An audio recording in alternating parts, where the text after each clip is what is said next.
Hi, I'm director James Wan. Welcome to Talking Fast. A feature where you get a driver's seat view into some of the key moments from the film. It's up close, very personal, and full throttle. Yeah! So if you're ready, I think we should start at the beginning. Here we go.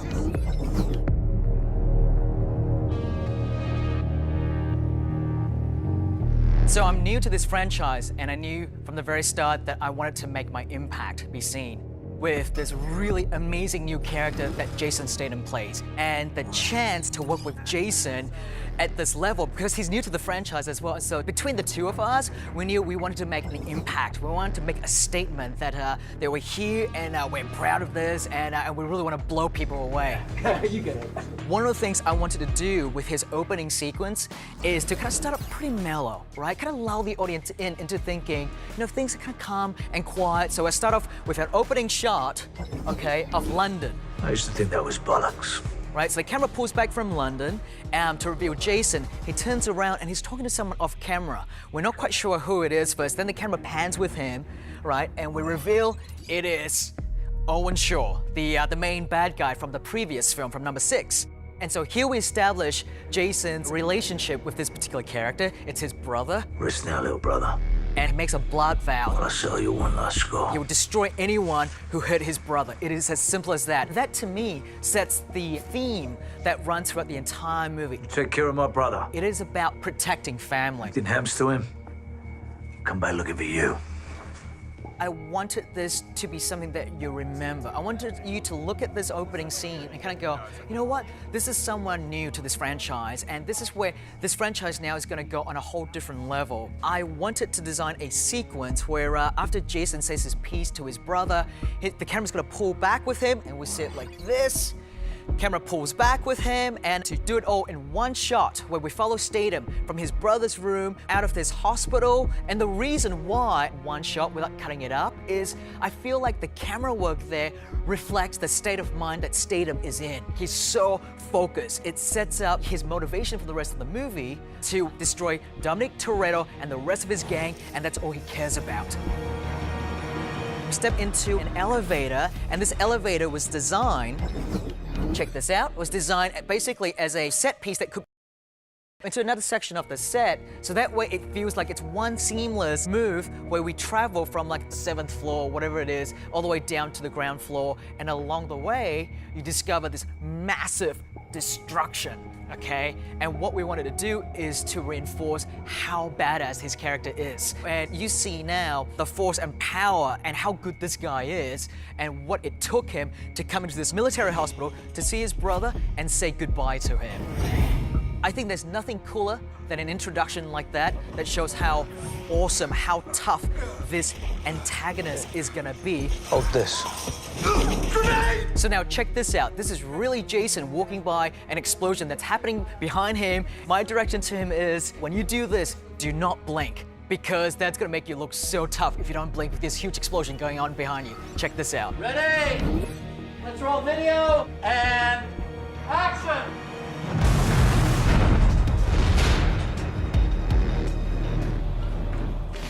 And this one shot leads us out of the hospital. We see the entire destruction in this place.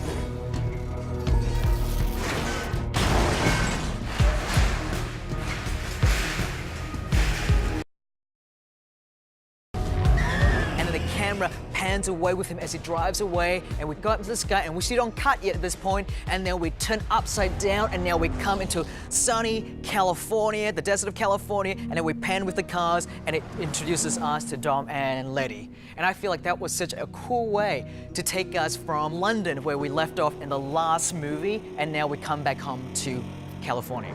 Come on, Dom, so where are you taking me? And check this out from the race war scene.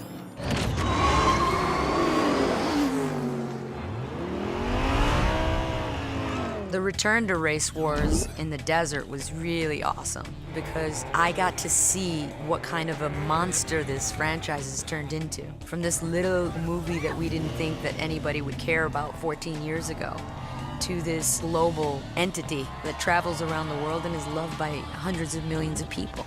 And I think that that's so beautiful. And I got to see that when we shot the race war sequence through the extras that were involved and the people that showed up and how excited they were to be in the Fast and Furious film. You know, a lot of the extras were there because they actually love the franchise and it's part of their lives. For me, shooting Race Wars, the sequence, was a reminder of that world and how much it's grown. And I think that in this sequence, when she freaks out from the crowd and has a panic attack of sorts and knocks out the Noelle character from Fast 1. It's the seed being planted at this moment. It's not gonna be a smooth walk into the sunset with these two. Damn, dog. Girl still got that swing, homie. You never could take a punch, Hector. They're gonna go through some tough patches. Good to see you. Good to see you, Hector.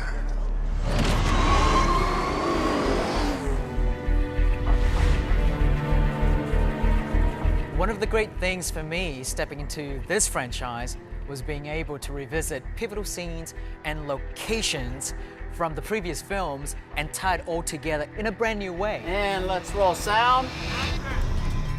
Establishing Letty's mindset early on about her relationship with Dom was key. There is a lot of history between these two characters. So for the cemetery scene, it was great watching how they brought all of that history with them into their performance. Let's check it out.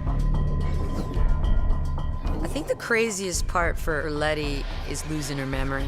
This scene in the cemetery is Letty basically Dom character and saying that she's a ghost of a person. And the sentiment behind it is, you know, what's a human without memories? That's the date I lost my memory. That's the date that Letty died, and I was born. What are we really if we don't have this collection of experiences together to share? And knowing this entire team or family of friends risk their lives to save hers, and she understands that there's a loyalty there. She understands that this is her family and loves them. But, you know, it's really, really rough for somebody to live a life where you have no memories of any of the wonderful times that you shared together. She may remember how to drive cars and fight, and she recalls these motor skills that, you know, are intuitive. But at the end of the day, the most frustrating aspect is looking in somebody's eyes and not having this flood of beautiful memories with this person that you love truly. It's frustrating, especially when they talk about moments of the past.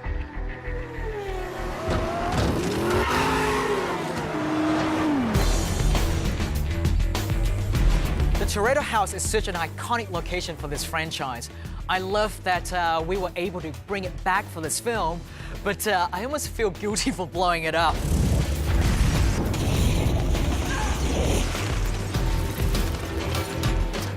Hey, what can I say? I know it meant a lot to the actors who have called it home over all these years, especially Jordana Brewster. The Toretto House is definitely a piece of it. It's always the garage and the house and the backyard where all the barbecues are. That's all one location, which is pretty special. In some ways, it hasn't changed at all because the house is there, it's intact. The little market where I sold Brian his tuna fish sandwich, that's still there. Different memories come flooding back. Like I was like, oh, that's where Letty came down the stairs. And that's where I shot the scene with Brian, where I was washing the dishes and he came to hit on me. And it's just a really fun little piece of history.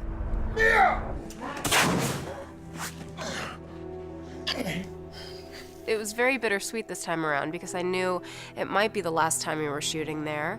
Vin and I just sat and talked for a while and sort of reminisced because we were there after 15 years. We were back shooting there and kind of come full circle. So it's kind of amazing.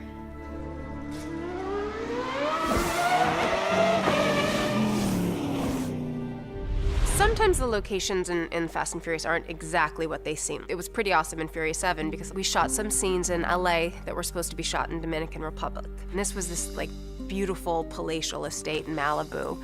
And it was the hideout where Mia goes with Jack.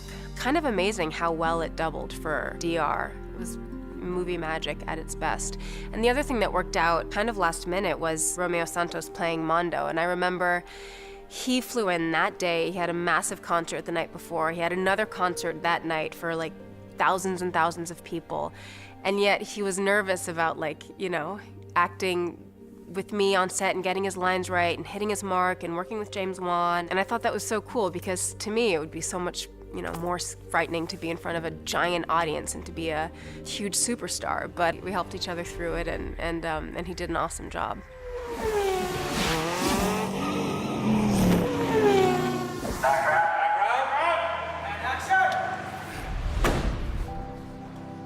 Han said you was fast, but not that damn fast. The necklace is something that evolved from Fast and Furious 4. And Vin, relentless as he is in wanting to keep me alive in the franchise, he used the necklace in 5 to kind of like start the storyline of bringing Letty back. And so the necklace has been playing ping pong back and forth from Fast and Furious 4 to Fast and Furious 5, where Letty wasn't even a character in the film until the tag ending. Did you know I didn't even know that was a tag ending in 5 until I went to the theater in Paris and I saw the movie? And I'm like, I'm in it. Thanks for the phone call, Vin. He's like, I told you so. Fast 6, you know, there was the return of the necklace. It created a sentimental value.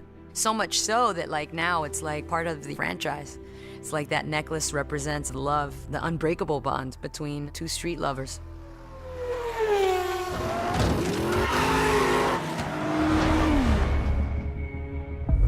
So here I have these two huge action stars.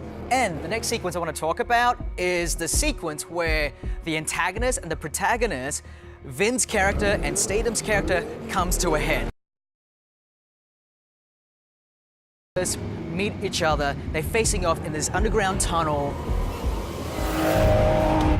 I thought this was a very important sequence for us to introduce Statham's character and Vin's character and how they first meet. The first time they meet has to be explosive. And the way we did that is like this.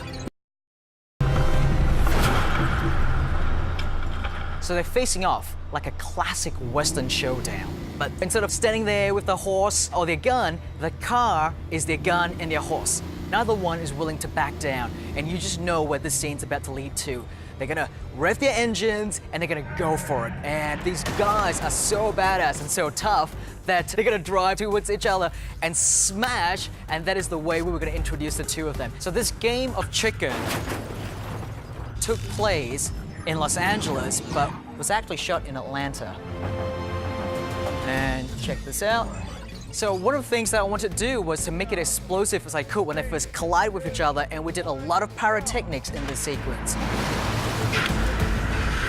We had two vehicles basically tied on tracks along the floor that the cars would just ride along, looking like this. And what we do then is we have like series of basically cables that pull the car towards each other to get the head-on collision. And we would have dummies in the vehicles that later, in visual effects, we would tweak to make additional sort of glass exploding everywhere, but the actual collision was really done practical on location. So, smash first, then speak later. And that's exactly what this sequence is right now. They get out of their vehicles, and then they start their dialogue. Never should have messed with a man's family. You're right. In fact, I told your brother the same thing. There's nothing cooler than the two of them coming head to head, and just when you think this is about to come in an end, but we know better than that because this is only the start of the film, the confrontation there is cut short by this group of military guys that comes from out of nowhere, rappel down, like these guys here. On the ground! And it is within this sequence that we finally introduce Kurt Russell, a living legend. Mr. Toretto. Who the hell are you?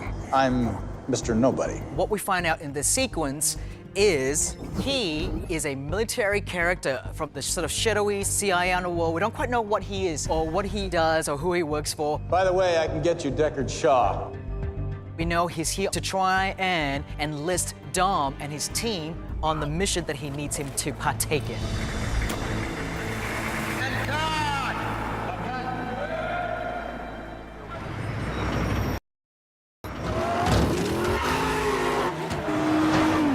But this right here, my friend, happens to be the stupidest idea I've ever heard of in my life. The scene in Patty's workshop was fun because it gave Roman a moment to try to assert himself as an alpha dog.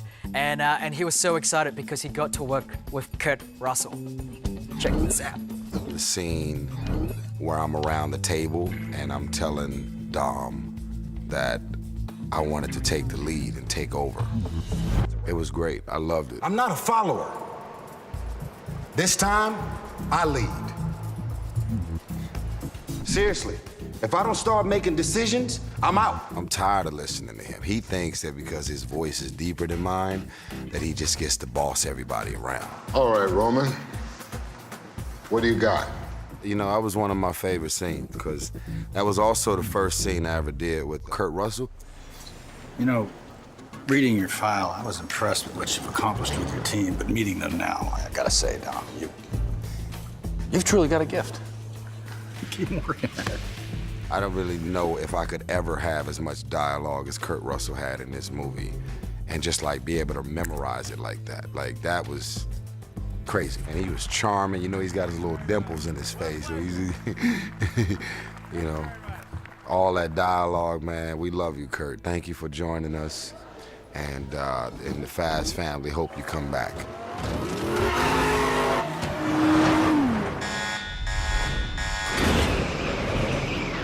Oh yeah, here we go, game time. Rolling. Action! We really shot the scene flying out the back of the airplane in Atlanta. What I loved about the scene is that we all were actually in the back of a plane. Action! Even though we were indoors and we never were physically on an airplane, it all looks like we were. And I told them that I didn't mind being scared because I like Roman Pierce to be the voice of reality. And I'll give you whatever adjustment along the way. Okay. All right, I'm ready. Let's make it fun. No problem. They put us inside of this rig. It was really tall, and it's like it was almost like a Magic Mountain ride, you know? It was like really, it shakes you up crazy and really makes you feel like you're in danger.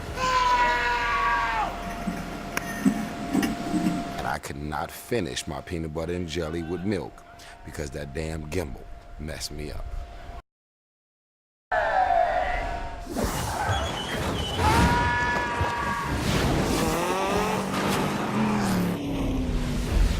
A lot of the stuff that we would like that would make the movie more thrilling or make the sequence more exciting requires visual effects shots to help me gel moments together. And so I could not have pulled this sequence off if it weren't for the visual effects team. They were incredible with what they did. They stepped up to the plate and they showed us seamless effects work that helped me to achieve my vision to take it to that next level that I needed it to be at.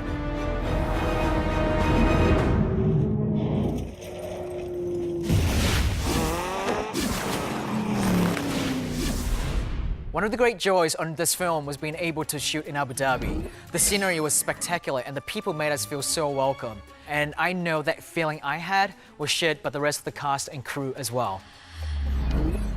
Man, filming in Abu Dhabi was amazing. This is a place where you see supercars like you see regular cars here in the United States of America. It was like a dream come true. I mean, this is a place where you just have so many individuals and it's just so inspiring to see not only the architecture there, but just the amount of resources and just the amount of money and people spending money in this place. And there was no better place to take this franchise and this movie than to go to Abu Dhabi. We're in Abu Dhabi. It's a whole Man, I love the people, I love the food, I love the integrity, I love everything, the culture, and of course, I love the money. Action!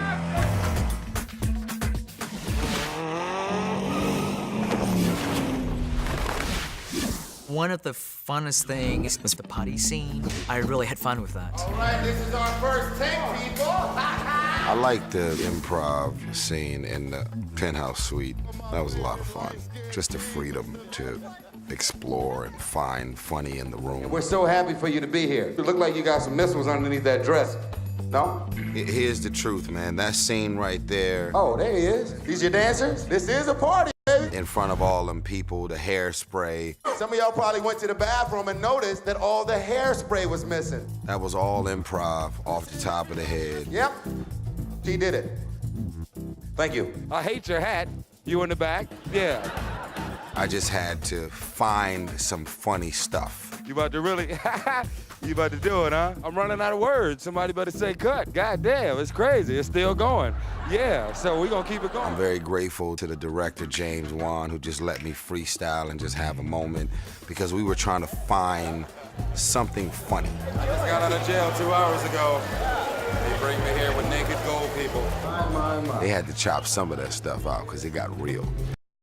Boyfriend earlier, his breath is some of the worst I've ever smelled in my life. Yeah, I called him out your mouth. I need him to stay away from all H words. Believe me. Hi, how are you? How's everything going? Yeah, he was killing me. He did not just, did you just say that? So that's what happened in Abu Dhabi in that scene. It was all off the top of the head, and we had a good damn time.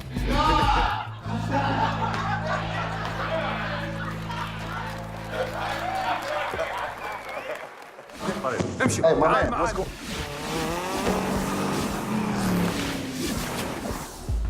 So here we are at the cement factory. This sequence is a big turning point in the film. This is the low point, I should say, in the movie, where the characters, they think they already have the upper hand because they now have the God's Eyes device where they've used to hunt down and track down Shaw.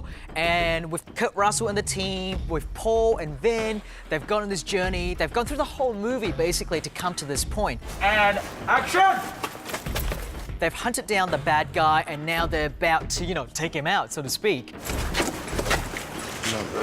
Yeah. But it is within this moment that we find out that our villain, our antagonist, is actually a really smart guy. He's always one step ahead of everyone, and what he has done is he's reached out to the people that our heroes ticked off a little bit during the Azerbaijan mountain assault sequence, and he says in the movie, this classic line, You ever heard the saying, the enemy of my enemy is my friend? I don't have friends. I got family. Well, I got a lot of friends.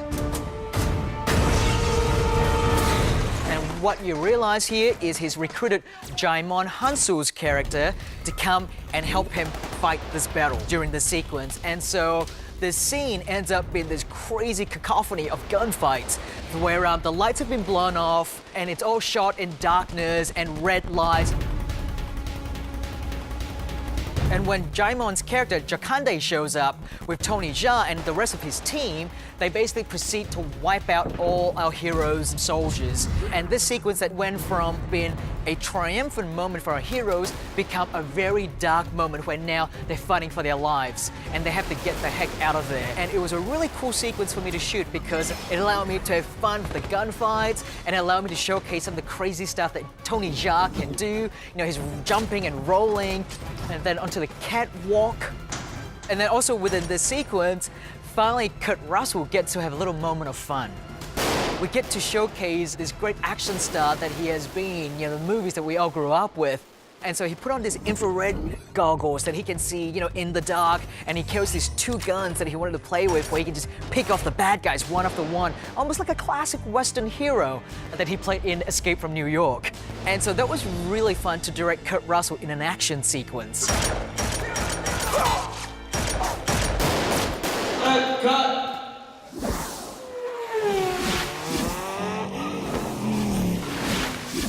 I really need to step up my game in the action scenes, and the chance to play with all the toys was incredible. And check this out.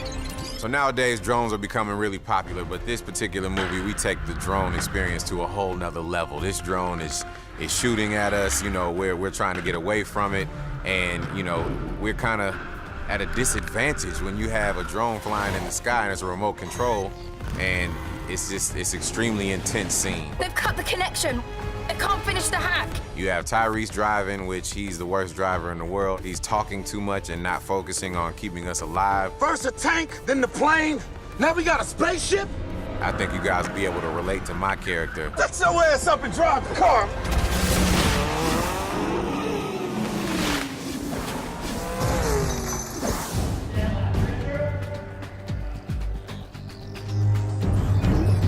And here we are, the final showdown between Statham's character and Vin's character. One of the things I knew coming into this movie was how much expectation there was from the fans, from the audience, about wanting to see a movie where Jason Statham and Vin Diesel go head to head, right? They fight each other in a big, big way. And I knew I cannot let them down here. I remembered meeting with Vin very early on and pitching him this sequence. I said, Vin, what if like the final fight sequence between your character and Deckard Shaw's character is something like the classic Filipino martial arts where they fight each other with sticks?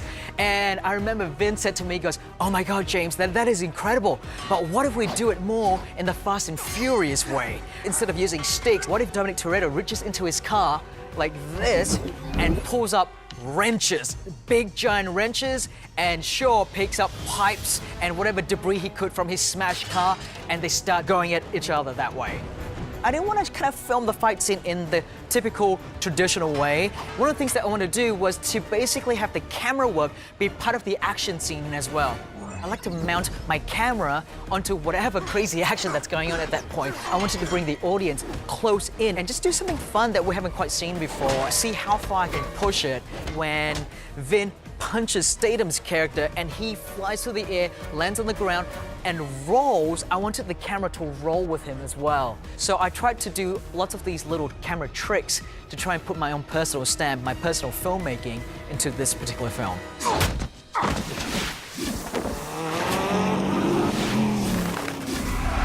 I feel like we're doing a lot of really exciting things, really groundbreaking things too. For all the action fans out there, they're gonna see action that they're not familiar with or haven't quite seen in this particular series. The stunt guys really are the ones that have all the fun. In that tunnel sequence specifically, there was a lot of action, there was a lot of explosions, and it felt very realistic. Roll, please, rolling! I did the post drive-up sequence, and that alone, with all the effects, is really, really overwhelming. Because you get to feel the flame from the explosions, and you get to feel the explosions. When I got into this business, I thought that when you make these action movies, you get to do all this really cool stuff. But those guys in stunts, man, I really gotta say, out of the whole crew, the Splinter unit has the most fun. Those guys get to destroy all the cars, they get to blow up an ambulance, watch it drop from off a bridge, be chased. They get to get hit with these little studs that explode inside the car. It's just so realistic, man. I mean, you're getting shot at, and all these effects, the special effects team is amazing. Every beautiful scene full of action, those are the guys who get to enjoy all of it. We get to ride up, and you know what I mean? It's like, oh, they have so much fun.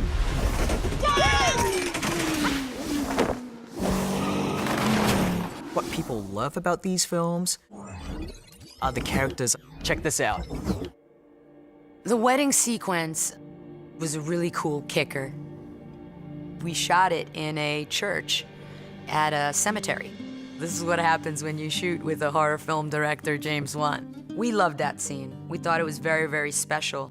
We were trying to cram our heads and try to think about what were the most impactful moments that Dom and Letty could have had. And it just seemed so beautiful. The idea that they snuck off together and married each other behind everybody's back. I think it's so typical of their personalities, you know, as characters. They have this relationship where it's like, I love you, but don't send me, you know, a Valentine's Day card or give me flowers, because that would just be cheesy. They like to show their love in a very crude fashion. You've got these two individuals who just are incomplete without each other. And that's so rare. Even to have two individuals that are willing to give their lives for each other. It's just such a beautiful thing. And we've got 14 years of history together. So for us, both as actors and embodying these characters that we love so much for so many years, you will never be alone again. It was really, really special to see them get married.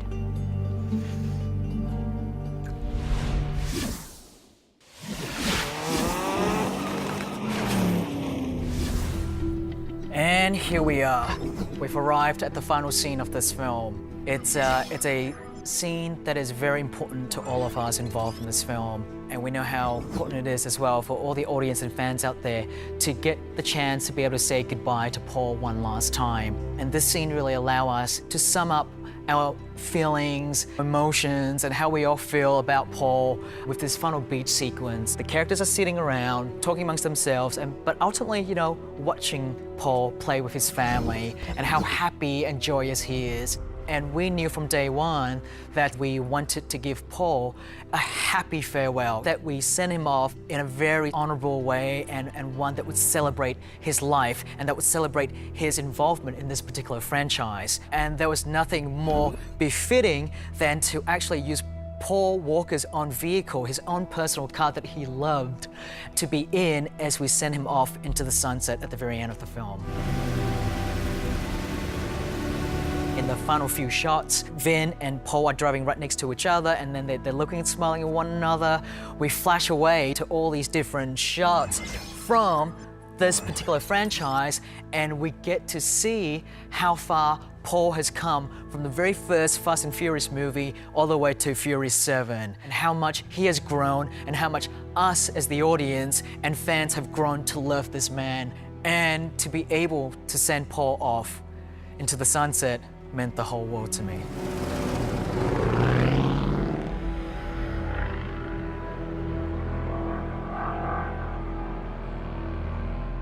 And that's it. Thank you so much for coming with us on this ride, and we'll see you on the next one.